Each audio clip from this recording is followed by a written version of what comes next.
पश्चिम बंगाल में फिर चला दीदी का जादू। मोदी नाम की निकल गई हवा, भाजपाइयों की करारी हार। पश्चिम बंगाल की सियासत गर्मा चुकी है। आपको बता दें कि अब जैसे जैसे चुनाव की तारीखें नजदीक आ रही है, वैसे वैसे बीजेपी की धड़कनें बढ़ती जा रही हैं। जो ओपिनियन पोल सामने आया है, उसने जो है बीजेपी खेमे में टेंशन बढ़ा दी है, क्योंकि इस सर्वे में साफ दिख रहा है कि जनता का मूड इस बार फिर दीदी के साथ जाता नजर आ रहा है और बीजेपी को एक बार फिर झटका लग सकता है। आपको बता दें कि 294 सीटों वाले पश्चिम बंगाल में बहुमत का आंकड़ा 148 सीटों का है और मैट्रिज के बड़े ओपिनियन पोल के मुताबिक तृणमूल कांग्रेस 140 से 160 सीटों के बीच पहुंचती दिख रही है, जबकि बीजेपी 130 से 150 सीटों के बीच सिमटती नजर आ रही है। यानी कि कांटे की टक्कर जरूर है, लेकिन बढ़त फिर भी तृणमूल के पास है। सबसे बड़ी बात दोस्तों, वोट शेयर में भी तृणमूल आगे नजर आ रहा है। टीएमसी जो है यहाँ 43% पे है, वहीं बीजेपी की बात की जाए तो 41% पे और अन्य की बात की जाए तो वह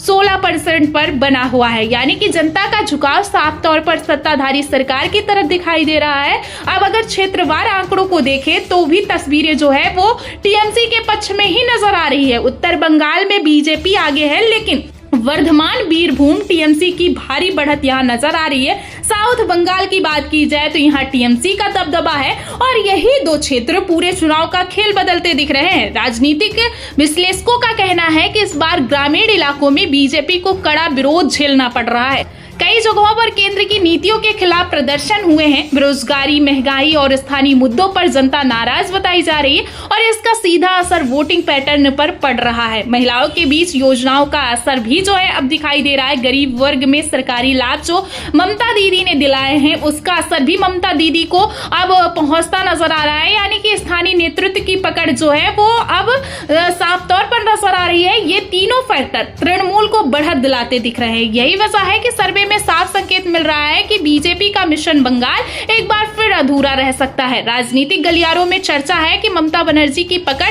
अभी भी मजबूत बनी हुई है। उनकी सीधी शैली, आक्रामक प्रचार और जमीनी नेटवर्क बीजेपी के लिए बड़ी चुनौती बन गई है। दूसरी तरफ नरेंद्र मोदी नाम पर जो चुनाव लड़ने की रणनीति थी, वैसा अब कुछ ऐसा माहौल दिख ही नहीं रहा है। उसका जो है असर अब खत्म हो चुका है, क्योंकि स्थानीय मुद्दे राष्ट्रीय मुद्दों पर भारी पड़ते नजर आ रहे हैं। सर्वे के मुताबिक ग्रामीण बंगाल टीएमसी की बढ़त यहाँ होती नजर आ रही है। महिला वोट टीएमसी की तरफ झुकाव में है, वहीं अल्पसंख्यक वोट एक तरफा टीएमसी को वोट करते नजर आ रहे हैं। यानी कि शहरी सीट पर जो है कांटे की टक्कर भले ही देखी जा रही है, लेकिन ग्रामीण बंगाल की बात की जाए तो वहां टीएमसी को बढ़त मिलती नजर आ रही है। महिला वोट जो है वो टीएमसी की तरफ झुकाव उनका नजर आ रहा है और अल्पसंख्यक की बात की जाए दोस्तों तो वहां एक तरफा टीएमसी को वोट मिलता नजर आ रहा है। यानी कुल मिलाकर तस्वीर यही कहती है कि बीजेपी को इस बार कड़ी चुनौती मिल रही है।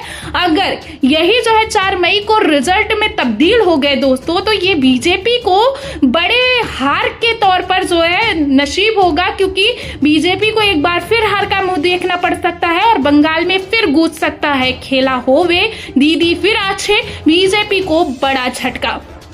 तो सियासी संदेश साफ है, जनता का मूड बदलता नहीं दिख रहा है। दीदी का जादू अभी भी पश्चिम बंगाल में कायम है और बीजेपी का चौथी बार सरकार बनाने का सपना एक बार फिर टूटता नजर आ रहा है। आप सभी को क्या लगता है, कमेंट में अपनी राय जरूर दें।